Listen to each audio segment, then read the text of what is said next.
Welcome to the deep dive. Today, we're really digging into some fascinating material about peak performance. We're looking specifically at what the most successful people, the high achievers, actually do in those first quiet hours of the day.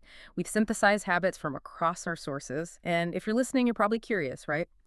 We all want success in whatever form that takes for us, but what are the real practical differences? What sets these folks apart? And the research seems to suggest it's less about uh, miracle hacks. It's more about deliberately building those first few hours. That's exactly it. That's the mission today, to get past the fluff, extract the really powerful, actionable strategies. We're zeroing in on that critical time, often before 7 a.m., because there's this huge difference, isn't there, between intentionally leading your day Right. and just reacting to whatever hits you first. The sources are pretty clear. Success isn't accidental. It's trained right there in that window you create. I like that framing training for success. Okay, let's unpack it. Where do we start? Right at the beginning of the day, I assume.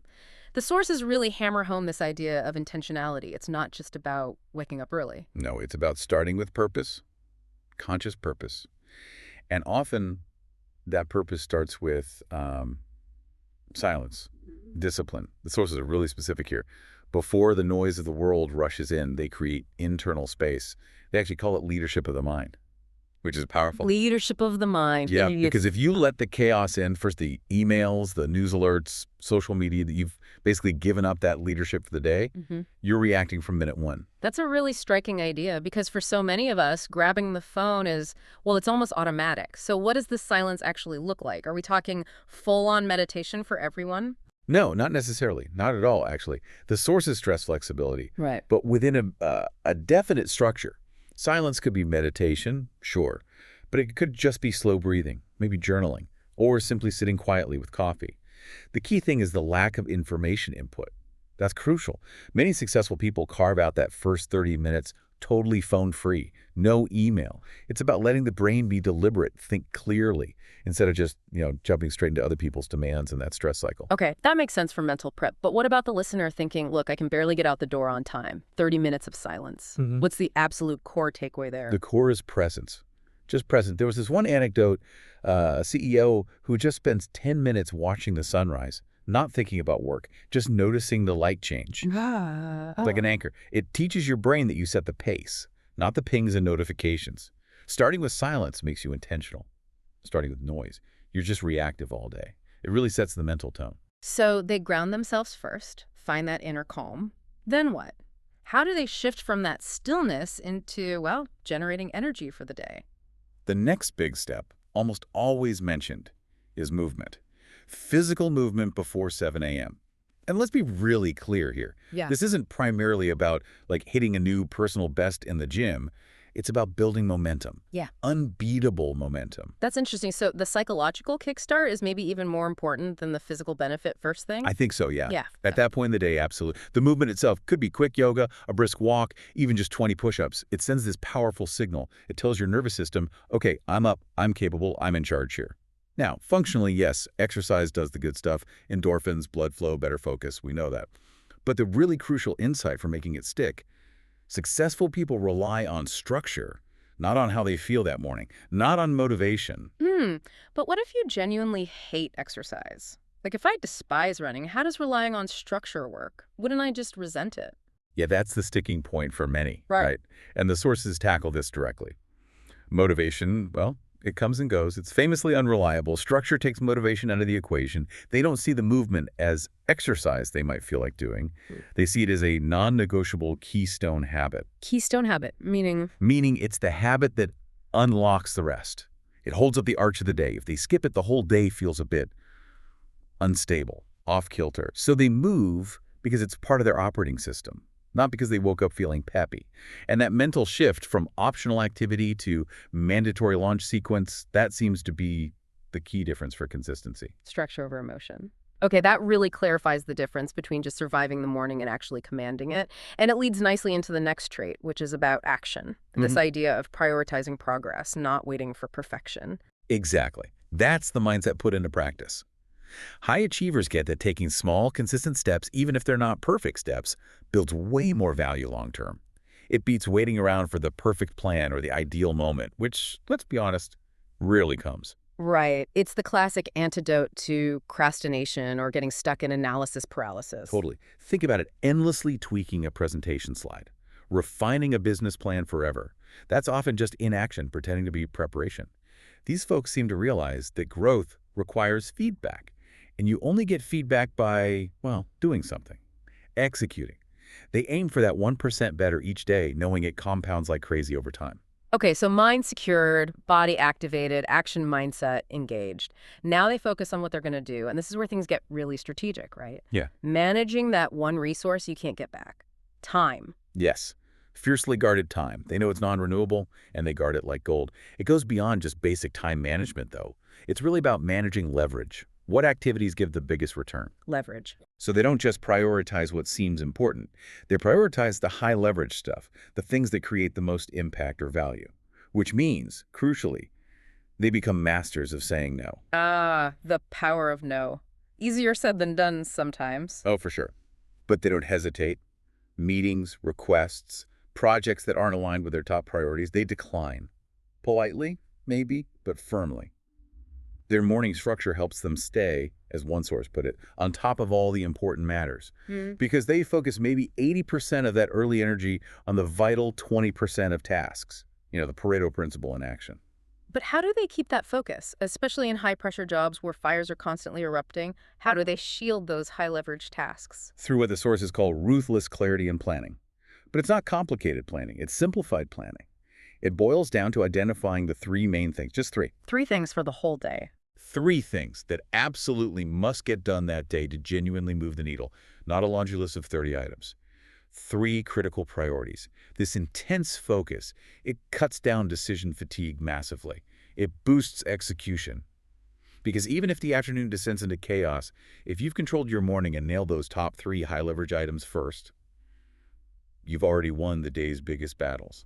That early alignment is key. That kind of focused execution must require ongoing learning too, right? It's not just about the tasks of the day, but staying sharp for the day. Absolutely essential. They are committed lifelong learners. They get that if they're not growing, they're effectively going backward, no matter how successful they are right now. Stagnation is the enemy. So how do they learn? What methods? It's varied. Reading books is huge, obviously. Listening to deep dive analyses like this one. Also intentional networking, learning from peers. And actively seeking mentorship. This constant, purposeful input keeps their thinking fresh, keeps them adaptable, innovative. And here's a really practical takeaway for you listening. The sources consistently mention that even just 20 minutes a day, 0.20 minutes of focused reading or learning something new makes a massive difference over time. It compounds. So they're using that precious morning time not just for doing, but for deliberate, high-quality input too, feeding the brain. Exactly, like fuel. And often, it's not just about learning the latest industry trend. They're often reading stuff that connects back to core principles, maybe mindfulness, leadership philosophy, self-awareness. It's that deeper reflection and knowledge building that then informs the strategic calls they make later. Okay, let's zoom out slightly from the individual. What about external influences? The whole surround yourself with the right people's idea. It sounds a bit cliche sometimes. It can sound cliche, yeah, but the sources frame it as purely strategic. Your environment shapes you. So successful people are very intentional about their inner circle. They seek out mentors who inspire but also give tough feedback, peers who challenge them intellectually, friends who genuinely uplift. And just as importantly, they actively identify and prune relationships that are toxic or just drain their energy. Pruning relationships. That sounds harsh, but I guess necessary. They see it as necessary because they recognize that negative relationships are just catastrophic for mental energy and focus. They guard their social capital almost as carefully as their financial capital. It's resource management. Okay, that covers the external. Let's swing back one last time to the inner game. How do they mentally steel themselves for the inevitable bumps in the road using visualization? Visualization comes up again and again, and it's much more than just, think positive. It's structured mental rehearsal, like elite athletes do, or musicians. They spend time picturing the day ahead, not just wishing for good outcomes, but actually visualizing themselves, navigating tricky situations effectively, a tough meeting, a sudden crisis, that looming deadline. So rehearsing success, yes, but also rehearsing how they'll respond to difficulty, rehearsing resilience. Precisely. They're essentially building the neural pathways for calm, smart responses before they need them. It reduces that performance anxiety. It helps ensure that when challenges hit, They react from their values, from their strategy, not just from fear or raw emotion. And the insight here is really profound. Success often isn't about doing these extraordinary superhuman things. It's more about doing the ordinary everyday things with an extraordinary level of awareness. And before those daily challenges even have a chance to bite, they deploy another tool, gratitude. You mentioned it's strategic. Highly strategic. Practicing gratitude deliberately, especially in the morning, acts like preemptive stress reduction. You do it before the annoyances hit the traffic, the difficult emails so they don't contaminate your mindset right away. It's about grounding yourself in what you do have, what's already good. Recognizing abundance. Does it matter how they do it? Specificity seems key. They don't just think, I'm grateful. They list specific things, often 3.